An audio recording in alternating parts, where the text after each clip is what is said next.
We are doing I don't know, is it our second unhappy hour here at IDLance? And for anyone who has not watched one of these before, because only one other one exists, it's basically a periodic time where we kind of get together with fun people who know a lot of things about different topics in L&D. Today's topic is tight budget, so it's called Unhappy Hour because you kind of have permission to complain, but also be a little bit silly because we know that work can be fun, but sometimes it's not always fun, and you just need to let off steam somehow. Um, so when we're talking about tight budgets, so we know and understand the kind of huge pressure that everybody in L&D is feeling right now. The market's weird, life is weird, everything's weird. However, we thought it might be nice to have sort of a safe space for us all as professionals to come together again, meet, vent, help each other out, and also not take any of this too seriously because at the end of the day, we're all just kind of humans working together on like a gigantic rock that's like flying through space. Um, so, as I said, today we're going to talk about tight budgets. But first, before we actually get to talking about things, we need to know who we're talking with and who we're talking to. So we have Carla and Bob here and the other members of the IDLance team. And I'm going to have you all introduce yourselves, but don't worry, I'm not going to make it a free for all. How about Carla? Would you like to go first? Absolutely. Hello, everyone. Carla Crowshaw here, Talent Development Project Manager at RS&H. And I have probably about 20 years in talent development, learning and development, organization effectiveness, primarily at engineering, IT, and financial companies. So that's me. Craig? Ooh, nice. Popcorn method. Nice. Hi, my name is Craig McMichael. I'm the Director of Client and Community Engagement here at IDLance. Looking forward to chatting with you all today. And I'm going to throw it over to Bob. Yeah, very good. Thanks, Craig. And as Carla mentioned, I have also about 22 years within the learning side of Pratt Whitney. I am Associate Director of the Pratt Whitney Customer Training Center. Our training that I deal with is more on the customer side, the technical, the engineering side. Not so much as the learning and development, because we do have a large L&D group within Pratt Whitney, and their function obviously is, within an organization to really grow and develop our future leaders. And we do also train internally. And again, I got about 22 years. Over to you, Parker. Oh, thank you, Bob. Yes, I'm a co-founder of IDLance along with Andrea, and my name is Parker Grant. Andrea and I started this company back in 2020, just as the pandemic was rolling out, so great timing. Anyway, so we're happy to be here to host this live event to share some knowledge and share experiences. I was once a training manager years ago, as Bob knows. And I'd love to hear different perspectives on how we get through uncertain times. So I will hand it over to Allie.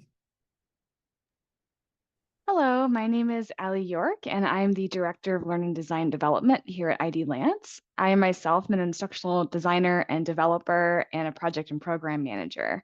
So yeah, and I've been in the field in corporate education and higher education for a total of 12 years. And I just realized I did not introduce myself, but I am Andrea Dotling. Sometimes Andrea Dotling Diaz, depending on whether I feel like writing out my entire name. I've been in this industry accidentally kind of my whole career, but officially since I would say 2016. And yep, I'm a co-head honcho of IDLance. So I think it's time we move on, Craig, to your portion. We have a resident bartender here, Craig, who's going to just do a little fun beginning. Don't worry, it won't be too long, where he's going to talk about our specialty featured drink of this event that nobody's actually drinking, but it's a fun concept to think about for Budget Cut Cosmo.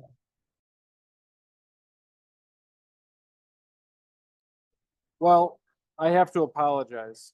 I was supposed to be getting a Cosmo right now, but all of a sudden I looked at the time, and just like that, I got a Arnold Palmer, which is really good.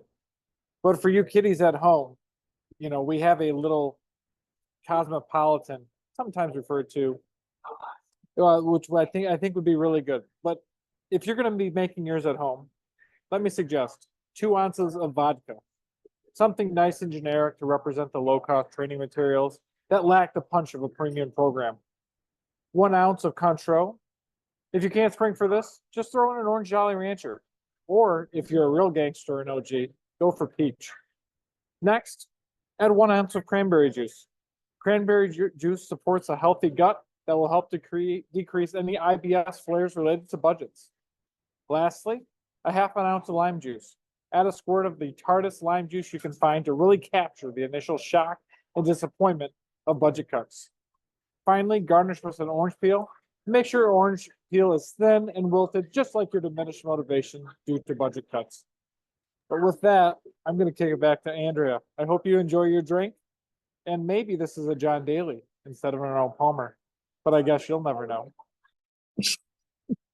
Wow, are you in commercials, Craig? That was really good. But actually, I'm going to throw it to Parker because he's going to ask the first question.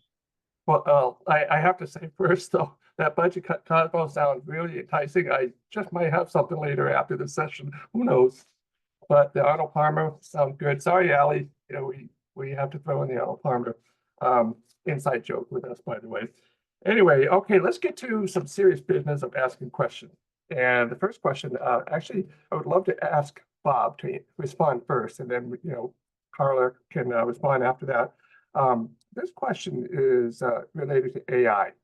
So between the AI unknowns and even the US presidential election and economic uncertainties, many businesses are adopting what we call a wait and see approach when it comes to budgeting L&D initiative.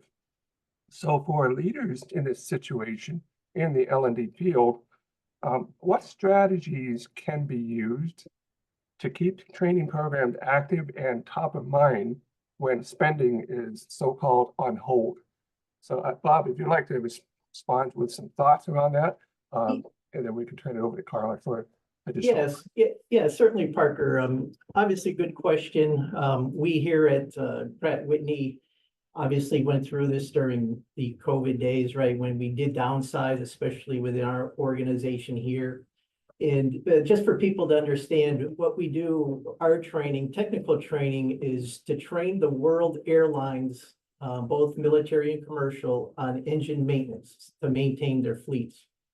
So we obviously have customers around the world. And again, we train foreign military services as well to maintain their aircraft and engines. So once COVID hit and we started to get back into it, there's a lot of regulators around the world that require their staffing at airlines, obviously, to attend training. So we had an obligation to continue to train our customers around the world with less staff.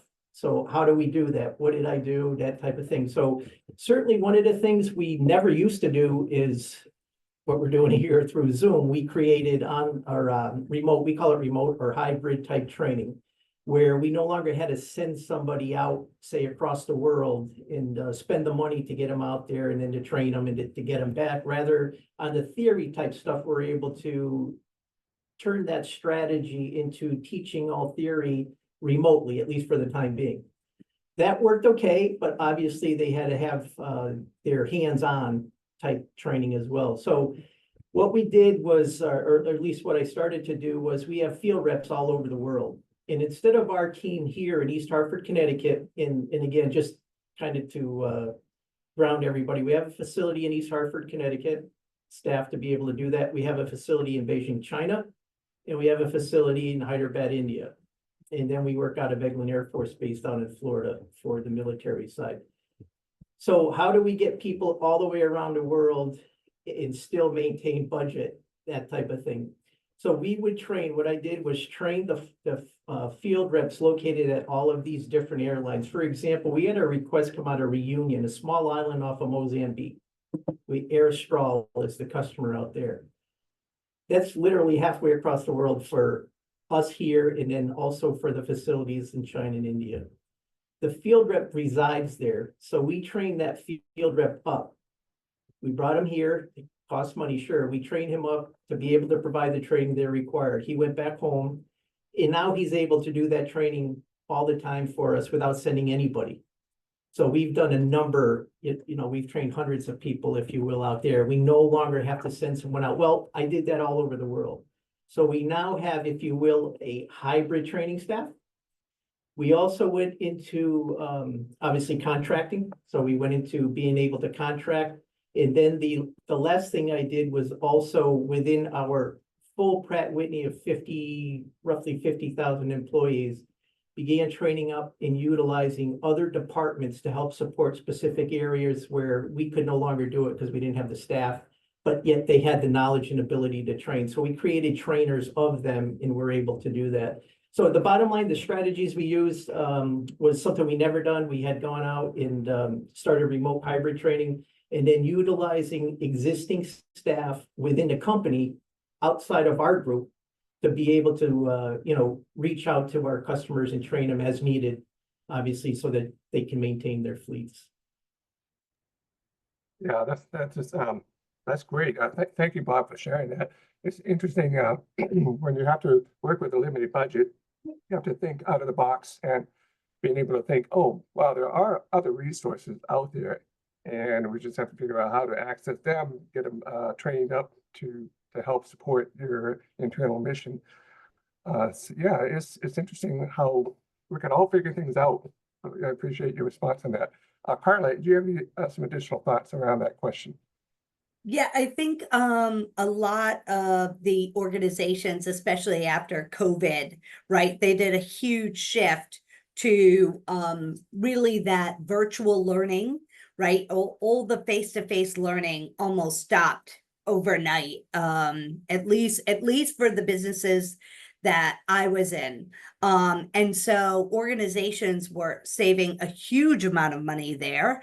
The IDs really were scrambling, working 24/7 to really make all their training that was previously face-to-face into that virtual format, and encouraging whether it's teams or breakouts or other engagement tools that we could use on the different platforms. And that saved businesses a ton of money, which helped. But I think like during that time, it became training overload for a lot of these people, because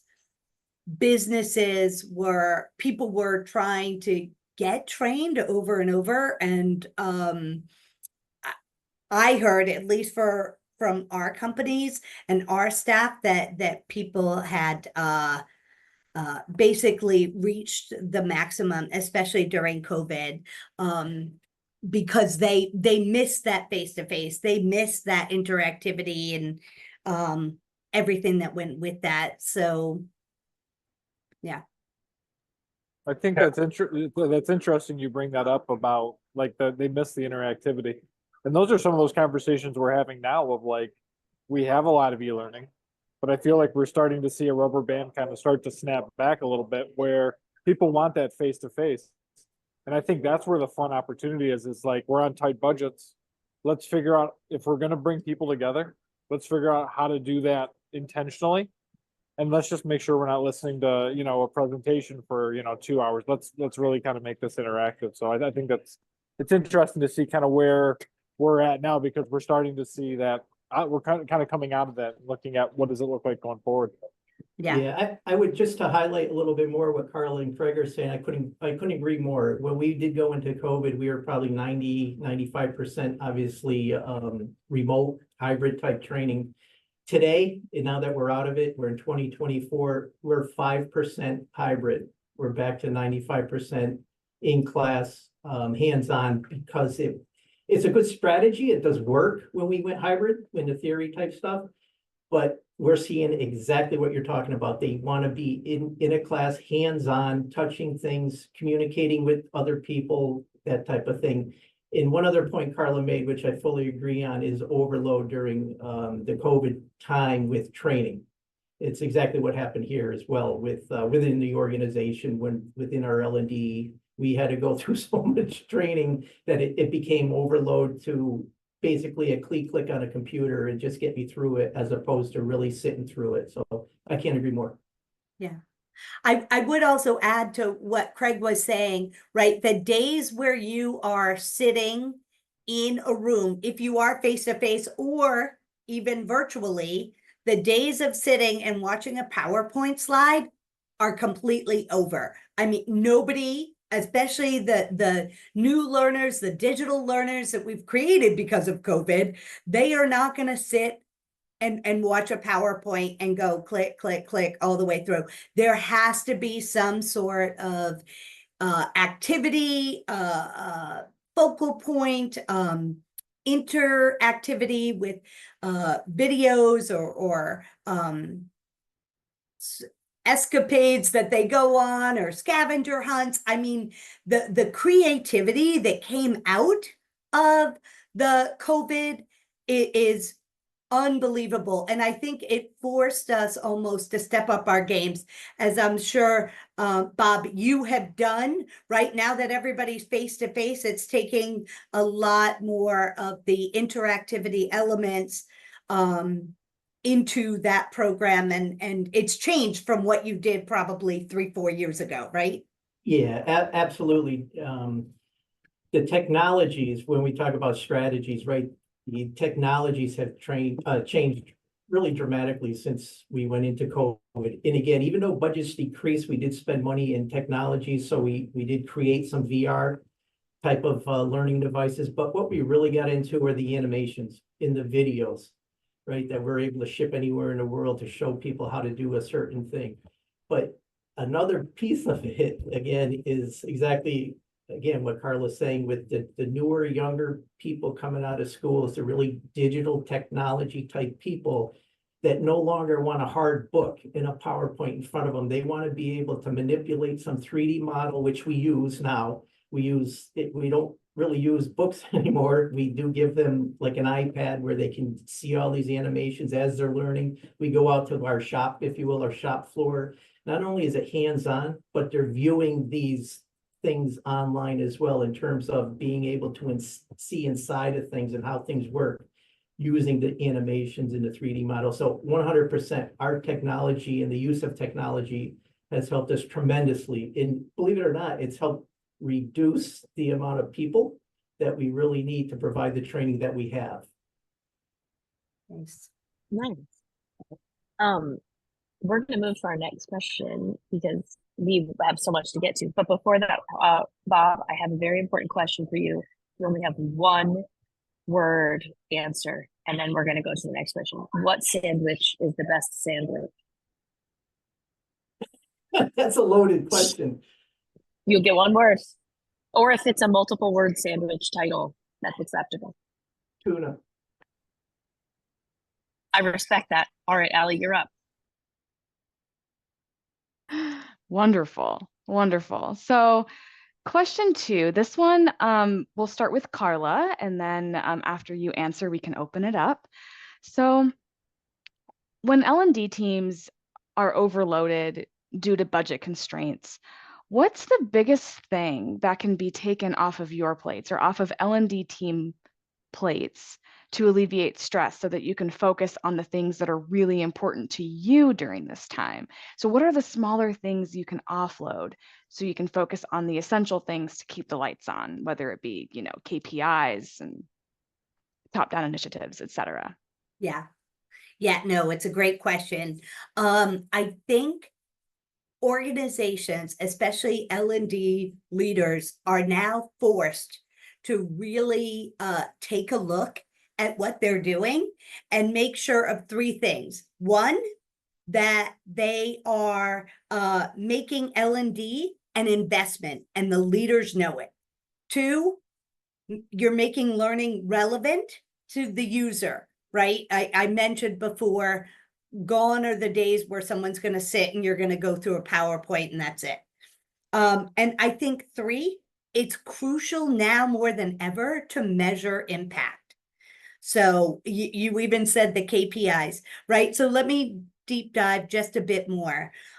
So learning as an investment, leaders have to know the value that's coming out of learning and what you're doing. So every year you have to meet with the leaders and ask them, what are the business objectives and what are the talent gaps that you have that we can address from a learning perspective, right? How can we meet the needs of the business so that we're all rowing the boat in the same direction, right? Gone are the days where you are allowed to just create just because somebody said I want something. You have to be strategic, and it has to make an impact and add value to the organization. In terms of making learning relevant, you really want to make sure that you're getting the goals of the organization, you're achieving the objectives that the learning had intended, and you have to do it in an interactive, very vibrant way. So you have pieces of the e-learning, yes, but you're also having them do and explore and validate that, yes, I've learned this skill, I get it, I understand it. And number 3, of course, the KPIs, making an impact. It's not just KPIs, but organizations more so now than ever are looking for ROI. What am I getting out of this learning? And they don't want to hear anything else, right? If you can't tell them what the ROI is, they don't want to know.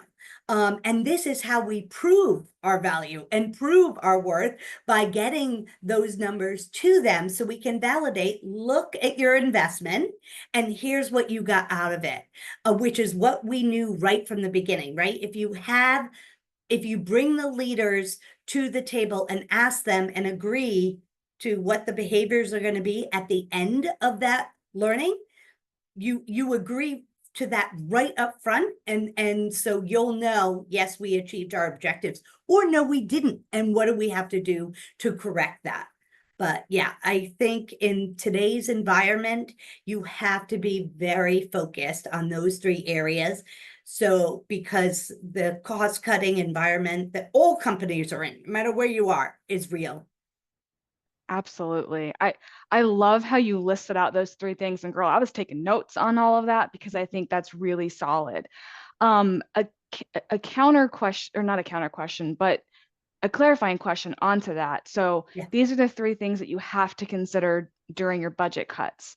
So how are you utilizing your team internally to make sure you meet these goals? But then what are some things you could offload, like for example, making learning relevant to the user, right? So maybe internally you would do the strategy and then you would offload development. How could you utilize support to make sure these are, a lot of the tools, especially over the past couple of years, have gotten a lot easier, I think. And you're looking for more interactive learning. So you're grabbing a website, you're grabbing a blog, you're grabbing a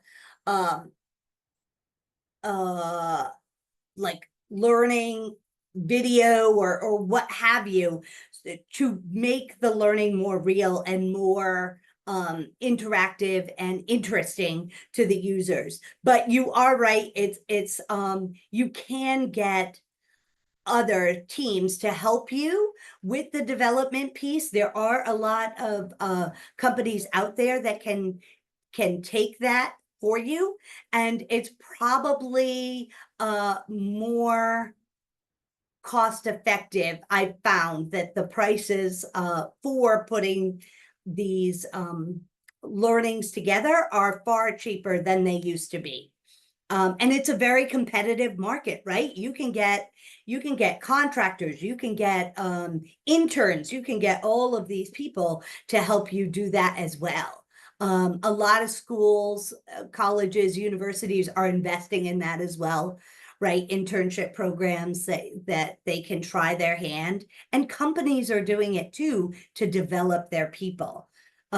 We have done that a couple of times at my previous company, where they'd have internal challenges to see who could create the most interesting and interactive e-learning module. So organizations are getting very creative in how they're going to service things on a budget and make it interesting at the same time. So yeah, thank you for that.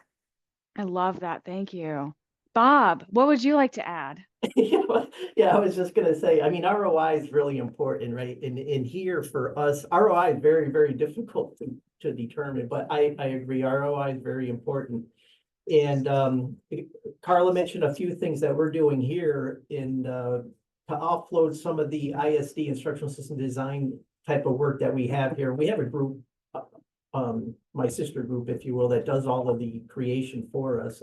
As the instructor team that I maintain, we receive it, obviously, we're the SMEs and we receive the work that they do. So some of the strategies they use is to offload the work, or part of the work is internships. There's no question about it. Being in Connecticut here, we get a lot of UConn interns that are very interested in instructional design. And for the past 2 years, and this year included, we're now actually reaching into the high schools. We have 2 high school interns that are learning in, we're able to offload some of the, obviously some of the easier stuff for our staff, but still it's, you know, learning for them in the real projects. They're not just coming in here pushing papers, they're doing real projects. Also, we did offload to, you know, other organizations out there, some of the heavy hitting technology type stuff that we don't have the skill set or the full skill set for here within our staff. We have offloaded that obviously to the people that are able to do that. Again, to relieve them of having the burden of creating all of that, going in and digging into the necessary skill set to develop them into. So just a couple of the strategies we used here. Anyone on our team, or should I move to the next fun question? Good. Okay, Carla, it's for you. If you could sing any song in karaoke right now, what would it be? But we're not going to make you sing, but if you had to. Any song for karaoke? Walk the Line. Okay, I'm a that's Johnny nuts. Cash fan. Me too. And in the past week, I'm sorry, side note, I've resurfaced my love for Johnny Cash because my husband and I went somewhere and someone sang that at karaoke last week. And then I've been singing it to my son when I put him to sleep. So that's so weird that you said that. Anyway, let's move on, I guess. But we should talk about this later. Absolutely. Is it you, Craig? Yes, I am next. The correct answer, by the way, was Anti-Hero by Taylor What? Swift. No, incorrect. You're fired. Goodbye. No. That's okay. I'm a Taylor Swift. I am a Swiftie through and through. So yeah. But not Hi, over I it's Walk the me. Line. I'm the problem. It's me. So, see, it relates. It totally goes through. See, we make the connection. It goes. Do you want me to keep singing, or should I go to the question? All right, I'll do the question. All right, next question. So I think one of the things that, you know, we talk about is, I want to direct this to both Bob and Carla. I feel like, you know, we always have to think about, you know, this is something similar that I have to talk about quite a bit, is budget. You know, what is the budget for a project? What is the scope of that? And I think one of the things that I would love to hear is that sometimes management decisions lead to unexpected budget cuts, especially in learning and development. It's like we see it as most important, but that sometimes is those first areas that get cut. So my question to you both is, how can we effectively communicate the value of training programs to management to really minimize and alleviate, you know, these budget cuts? You know, how do we really show the folks ahead of us this learning is actually really important, and there's some value there? So Bob is muted, so I'll go first with this one. So I do think first and foremost, you have to have a seat at the table to have that conversation with your leaders, right? If you aren't driving their business strategy and doing it in a very thoughtful way, nothing is going to work. So you need to do that first and foremost. But two, I think, so we have a huge amount of change going on in the world right now, right? Very volatile environment that we're in. We have a shrinking talent pool, and then we have these huge skill gaps, right? Bob even mentioned we have this whole digital team coming in of younger people. You have the baby boomers exiting, and the skill gaps are real.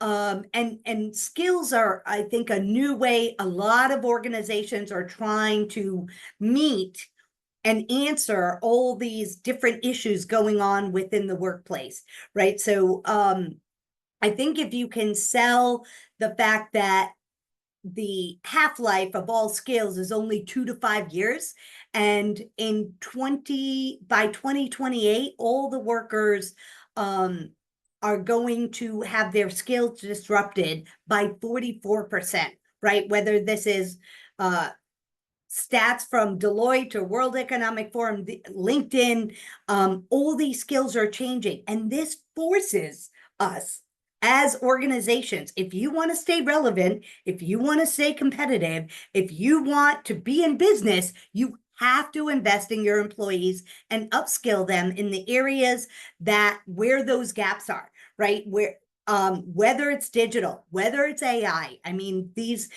companies are recognizing this, a lot of them, especially for the digital and AI, and they're hiring for those people, and they're trying to onboard very, very quickly. But knowing what those skill gaps are for your company, and for not now, it's 5 years from now, right? You need to know what's coming to stay competitive. So I think that's really critical for you, and keeping those people engaged, upskilled, and really future ready, so that they can drive the business results that you need them to.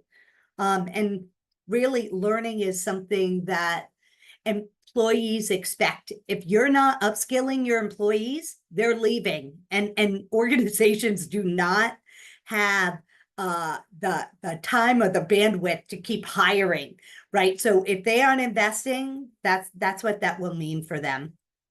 I love that. Thank you so much, Bob. Love to hear from you. Yeah, it pretty much the same, and I agree 100%, right? You have to show your return on investment. You here, at least for our organization, we meet on budgets every month. So when we do meet, there's a lot of questions, obviously, and it comes to staffing levels and all that throughout the year. So we do collect a tremendous amount of feedback. So a lot of MFA, tremendous amount of MFA, and it can be very powerful in going to leadership and explaining to them how people perceive the training, what they're getting out of the training. And a lot of the feedback is around their job, what they do, what they're looking to do. So that's very, very powerful to them in terms of all of that feedback. And we actually use an outside group. We don't even collect it internally here. An outside organization that does it for us, and it collects our data, but it compares it to the market. So for us, being an aviation, if you will, defense, aerospace defense, and commercial business, it compares it to all of the other aerospace defense companies that are out there as well. So it becomes very powerful for just the feedback and the skill sets. We do use, as Carla highlighted there, a skill gap matrix. So we call it a skills matrix, and we go in and we look at everybody and the tasks they're set for and where the gaps reside. And obviously it's very important that they get those gaps filled. And then as we look to the future developing the future leaders here as well, they're always looking at the next position. So the higher position up, and what's that skill gap? And again, all of that information is critical as we walk into the room and we talk budgets, to really show them the power behind what we do. And I will say, in my time here, 20 plus years, Parker's well aware of it. They look to more or less outsource training. That's been talked about. In a few times I've gone in there with our director, and every time we walked out of there, they decided not to do that. And there's a reason. It's because of the power of training within our organization. We know our business better than anyone else. And we should. And it becomes powerful to the leaders. And they get it. They get it because we're still doing our thing today. So speaking of skills matrix, it's so interesting and cool that the two of you have both discussed skills, and Bob specifically that you're calling out a skills matrix, because something that we put together to as a resource to provide L&D leaders during this time is to provide a skills matrix to their employees to fill out. I mean, I myself have had to fill that out a couple of times during the economic crises that I've experienced. And they're like, hey, rate yourself and your skills in this area, but also rate yourself in the skills that you want to grow in and where you want to be, so that you as the L&D leader can make that decision and say, okay, this person's really strong in this area. So, to save time, we're going to give them these tasks, but then also to keep them happy, we're going to give them something that they want to upskill in. So it's really interesting that you brought up skills matrix, because that was something I was going to talk about later. So that's a little preview of that. That's so cool. You're talking about skills. I love it. Do you want to talk about it now? I guess I can. Yeah.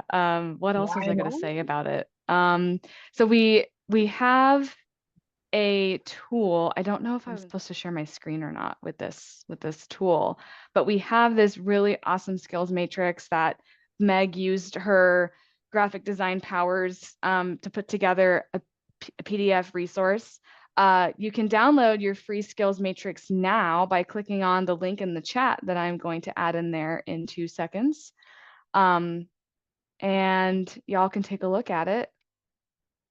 Boom, here we go. And this can help. I think this resource, like I was mentioning, is really good for L&D professionals to give to their direct reports, to their independent contributors, but then also if you are an ID or a developer, filling this out for yourself and just doing a self-assessment to kind of see where you are. But like Carla was saying earlier about thinking ahead, your organizations don't just need to solve for the skill that you need this moment. Right now it's AI, but really challenging yourself to think ahead. What does my organization need 5 years from now, given the trajectory of AI, given where we think we're going? What skills should we start building now? The other thing, while we're talking about skills that we're seeing in a lot of the requests that we're getting for training, is soft skills. And both of you work in engineering STEM companies. I actually have a STEM background myself, as does Parker. But a lot of times I think, there can be a stigma of like, STEM kids, they're just good at math and they need the social skills. Really, everyone needs to learn their technical skills, and they also need to learn the soft skills, whether you're a leader, whether you're an independent contributor. That's something that we're seeing a request for a lot, is DEI concepts. That's a really big hot topic right now. So to upskill yourself in knowing diversity, equity, and inclusion topics so that you can be a good employee, good leader. Anyway, I'm on my soapbox. I didn't come here to be on my soapbox. There's a skills matrix. Go take a look at it. What do y'all think? Yeah. Yeah, it's super cool. And I love that it's for a specific group of people, which is what Bob has too. We're creating that ourselves at RS&H, and really looking at what are the combination of skills, right? You have functional, you have technical, these days digital, and then those human or soft skills that you need to develop, right? All of it makes up different job frameworks, but it's those human elements that I think leaders need to focus on to make sure that you can drive the business, right? Because as AI comes into play and things get more automated, especially those repetitive tasks, it's going to be all about the relationship that you're doing with your customer, with the whoever you're servicing, right? Those relationships become key and critical.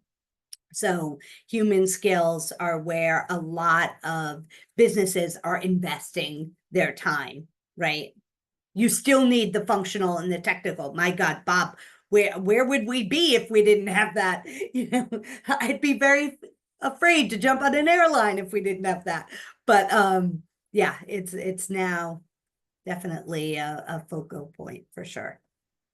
Yeah, no question. Soft skills are, we do quite a bit of it actually, because, coming out of I'm an engineer coming out of engineering into training. And we do hire a lot of engineers on the technical side because we do other type of training, but, it's the soft skills that really need development for some people, believe it or not. And we do put them through that soft skill type of, training. And again, as part of our skills matrix, I took a look at what you sent, Ally, specific to our areas, and ours is something similar. It's a little bit more involved, obviously, because we do some different things, but it's so important that those soft skills are developed, and there's a lot of soft skill training, no question. Awesome. Does anyone on our team want to say anything, or can I go to the last fun question? Okay, this is for both of you. I think there's a right answer, but other people might not. Does pineapple belong on pizza? No. Absolutely not. My You- husband you thinks so, Asked. but Okay, I have to add this one too because you guys are such good sports. Is a hot dog a sandwich? Actually, I need to know. is a hot dog a what? A sandwich. No. I Oh don't my think so. gosh. Okay, so we're all friends for life. This is amazing. You can stay affiliated with our organization. Thank you for that. Okay, Parker, you're up. Okay, well, that was the right answer, by the way, Carla. A hot dog is not a sandwich. Okay, I just want to take a few moments to our viewers out there on LinkedIn, and thank you all for attending this session. We just want to take a few moments to let you know how IDLance can help and who we are as an organization. We are a staffing agency, but we're also a community of over 1,000 instructional designers and developers, multimedia talents, and we have a variety of people who could do lots of cool stuff. So anyway, we just want to put a note out there that if your L&D team is struggling with budget cuts and you don't know what the heck to do next, there are a few ways that we can help. And one of them is that we offer scalable L&D support. So that allows you to access our IDs for a period of time, project by project basis. And so you're only paying for what you need. And if you have like a time crunch and you've got a ton of stuff to do within a short period of time, we have the ability to call on many IDs like that. And we can bring them in, implement the team, and then when the project is done, we move on. So we have that scalable support. We also have a retainer option, which is what we call IDLance Plus. So if the work is not really project specific, but you just need the additional support, we can provide a bucket of hours on a monthly basis or quarterly basis, and just use the talent that we have as needed. So that means you could access ID support, you can access development support, media support. We can provide that as needed, and it doesn't have to be defined specifically to a particular project. So we have that ability. And lastly, that we are offering a free 1-hour planning session for a limited time. So you can message us on LinkedIn if you want to know more, and we can help you plan, especially for the upcoming 2025 budget. So just want to let you know, we are here to help. And I think I'll turn that over to, well, Andrew, you can pick it up from here. So Yeah, I'm just gonna wrap it up. I wanted to thank both you, Bob, and Carla, and Allie, and Craig, and Parker, and Meg for all being here and for tolerating my questions, because clearly they were the hard-hitting ones. But yeah, thank you to our special guests for their time and brains and good humor and just going with the flow. I think kind of in general, even though budget cuts are terrible, there's really, there's not like a ton of upsides, but at least I try and think of it as like a way to start being innovative, creative, explore options you might not normally explore, and try and maybe learn something out of it. I don't know. They're still not great, but again, if anybody who's watching this or watches this later, or even you guys all here in our chat with us, if you ever need like just a vent or talk about it, or I don't know, sing Johnny Cash, we are here like as IDLance, as a community and as a company to kind of just bond and connect with people over all this stuff. So don't hesitate to. And now, Bob and Carla, I have to tell you, you now are friends, and with that comes a lot of expectations. No, I'm just kidding. I'm just saying, thanks for coming. It's been great meeting you. And thanks all. Yeah, thank you so IDLance much. team. Absolute pleasure. Thank you. Thank you for both. coming. Absolutely. Yep, thank you. Have a great day, everyone. Thank you. You too. Take care. Bye. Yep, bye-bye. Thanks. Bye.